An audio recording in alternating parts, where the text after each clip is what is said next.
yet not joined the plan to help manage the benefits for those who have in fact contributed and are receiving pensions at the time? And to the extent possible, can we simplify the plan? Simplify in terms of communication, education, and ensure that members fully understand their benefits and the choices that might be available to them under the plan as we move forward. And then that becomes the design challenge, and the one that we're tackling right now as part of the comprehensive plan review is, given our guiding principles, given our definitions, can we in fact balance this appropriate range of benefits with the appropriate range of costs without favoring one generation over another? So it's about understanding what those benefits should be and what those benefits should cost as we move forward to both the member and to the employers. And as we've indicated before, our fundamental challenge in this process and our objective is to ensure that the plan remains viable and vibrant and valued by its constituents for the next 20, 50, and as Jonathan indicated, even 100 years. No small task.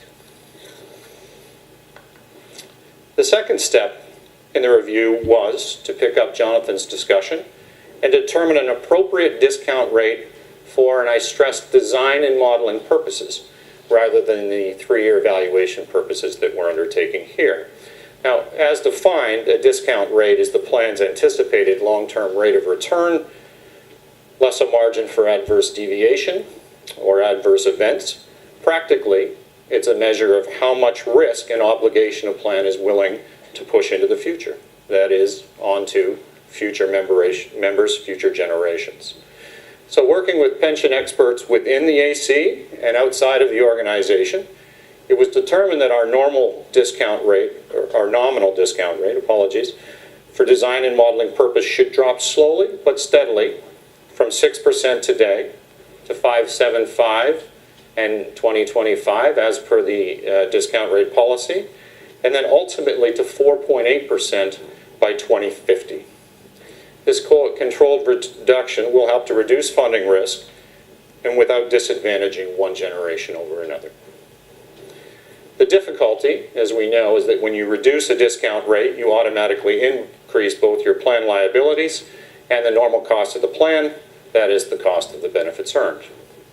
Over time, as we can see from the chart here, based on that modeling exercise, the normal cost would actually exceed the maximum contribution available under our current funding management strategy. So again, the plan becomes unsustainable. Put another way, by 2050, and Jonathan touched on this, there will be absolutely no capacity for the plan to absorb even the smallest loss in assets. My colleague Chris Vandenhack likes to liken this to using your full paycheck to cover your mortgage. You're okay if until the roof needs fixing or you need to replace the furnace. At that point, you either need to do without, borrow more money, or declare bankruptcy. And in our view, none of those are acceptable alternatives. That's what we are committed to avoiding under the process. Thirdly, we developed a strategy that would inform the review. For starters, the board agreed that the OMERS plan would remain a defined benefit pension plan. So I want to assure you, no one's looking at DC, no one's looking at target benefit plans. We see the delivery of a DB benefit as being essential to the OMERS plan.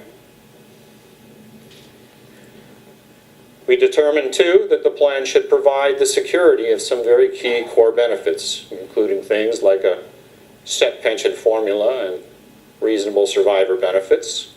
Want to ensure that the plan is a defined benefit plan, providing meaningful benefits over time. We also are looking at the use, though, where appropriate, to include some conditional elements or levers that will provide some much-needed flexibility in light of the prevailing headwinds. And finally, to introduce a revised funding management strategy that would ensure that the levers are pulled at the appropriate times and under the appropriate conditions. By adding those up and managing them strategically, we firmly believe that we can develop a truly sustainable and meaningful plan as we look forward. And finally, as part of the review, we established an inventory of potential plan options that could be modeled under the comprehensive plan review.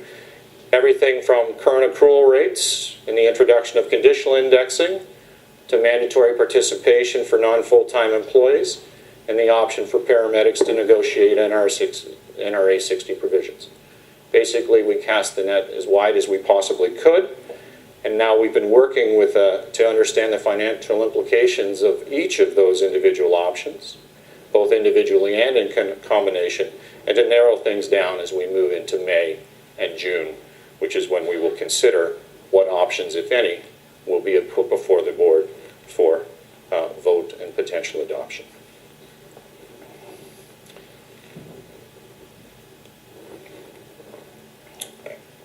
Now, to help the board make informed decisions, we have been using sophisticated software in consultation with an independent third party to model a wide range of permutations and combinations over time. And the ultimate goal, as we've discussed, is to design a plan that is sustainable, meaningful, and affordable through good times and bad, and for generations to come. We do want to stress that we are in process. No decisions have been made at this point. And we remind that any changes will need to be approved by a two-thirds affirmative vote of the AC board, which is comprised of equal members of employer and member representatives. We also want to stress that any changes that are approved will have no impact on benefits earned to date, certainly no impact on retirees, and certainly no impact on benefits accrued up to the date that the change is approved. Finally, as Michael talked about in his talking about the 2030 strategy, is that we are committed to engaging directly with sponsors, unions, employers, and members as part of this review process. We've been in regular contact with the sponsors and unaffiliated groups throughout this year and prior in some respects. We've just launched our comprehensive plan review webpage, and we have plans to run a series of forums, meetings, and focus groups over the next 10 weeks.